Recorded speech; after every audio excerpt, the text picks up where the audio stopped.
S மக்களே, big pass Saturday எபிசோடோட second and third promo வந்துருச்சு. செகண்ட் ப்ரோமோவில் கமருதீனை போட்டு லெஃப்ட் அண்ட் ரைட் வாங்கிட்டு இருக்காரு விஜய் சேதுபதி. அவர் அந்த டாஸ்க்கு புரியாமல் தான் பண்ணார். ஸோ விஜய் சேதுபதி கேட்குறது கரெக்டு தான். டாஸ்க்கை படித்து பார்த்துட்டு வேறு எப்படி தான் விளையாடுறதுன்னு சொல்லுங்கள் அப்படிங்கிற மாதிரி கேட்குறாரு. அடுத்து தேர்ட் ப்ரோமோ வந்துச்சு. இந்த ப்ரோமோவில் இதே கேள்வி விஜய் சேதுபதிகிட்ட கேட்கணும் அப்படின்னு எனக்கு தோணுது. ஏன்னா அந்த டாஸ்க்கே குரூப் டாஸ்க் தான். சூப்பர் டிலக்ஸ்க்கு உங்கள் ஃபோட்டோவை நீங்கள் எடுத்துக்கலாம் அப்படின்னு சொல்லி ஒரு பயங்கரமான அட்வான்டேஜ் ஒன்று கொடுத்துட்டாங்க. அப்போ டீலக்ஸ் வீட்டில் பிக் பாஸ் வீட்டில் இருக்கிறவங்க பிளான் பண்ணி சூப்பர் டீலக்ஸ் வீட்டை தூக்குனாதானே உண்டு. ஒரு 2 பேர் அதை முன்னெடுத்து அந்த ஐடியாவை சொல்கிறதுல என்ன தவறு இருக்குது விஜய் சேதுபதி சார்? அவர் கையில் அதே மாதிரி டாஸ்க் புக் கொடுத்து படிச்சுட்டு இது எப்படி விளையாடணும்னு சொல்லுங்கன்னு எனக்கு அவர் கமருதீன் கிட்டே கேட்ட மாதிரி அவர்கிட்ட கேட்கணும்னு இருக்குது. நீங்கள் அந்த கேங்கை தப்பு சொல்லுங்கள்.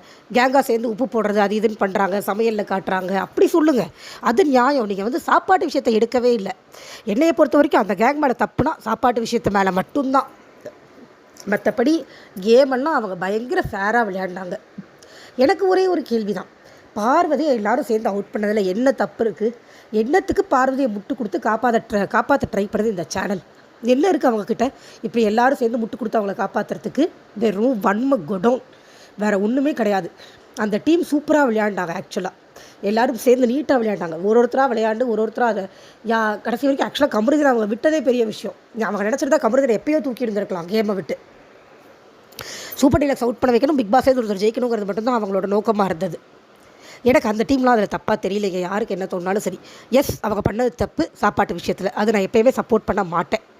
அதே மாதிரி எஃப்ஜேவோட ஆட்டிடியூட் சரியில்லை. அந்த குரூப்பில் கொஞ்சம் ஜாலராக அடிக்கிற மாதிரி போகிறாங்க தான், அதெல்லாம் இருக்குது. ஆனால் அதை விட பெரிய விஷயங்கள் அட்ரஸ் பண்ண வேண்டியது எவ்வளவோ வீட்டுக்குள்ளே இருக்கும்போது அது ஒன்று தான் அவங்க கண்டுக்கு தெரியுதா? மற்ற தப்பெல்லாம் தெரியலையா? இது என்னங்க, அது பார்வதி கூஜா அடிக்கிற மாதிரி தாங்க இருந்துச்சு ப்ரோமோ 3. அந்த இடத்துல அவங்க பார்வதி அவங்க எல்லோரும் சேர்ந்து அவுட் பண்ணது எனக்கு தப்பாகவே தெரியலைங்க. வேலை நினைக்கிட்டு இவங்க எல்லோரும் okay, if it is a clue, அவங்க பிரிஞ்சு விளையாண்டு அதை க்ளூவாக எடுத்துக்கிட்டு நல்லா விளையாண்டாங்கன்னா சந்தோஷம்தான். பட் செஞ்ச தப்பை சொல்லியிருந்தாங்கன்னா மனசு கொஞ்சம் ஆறி இருந்திருக்கும். சாப்பாட்டு விஷயத்தில் பண்ண தப்பை சொல்லியிருந்தாருன்னா நல்லா இருந்திருக்கும். ஒரு கேம் ஒழுங்காக விளையாண்ட கேம் அவர் குறை சொல்கிறது என்ன சொல்கிறதுன்னு தெரியலை. Thank you so much. என்னென்ன நடக்குதுன்னு பார்க்கலாம். Bye bye.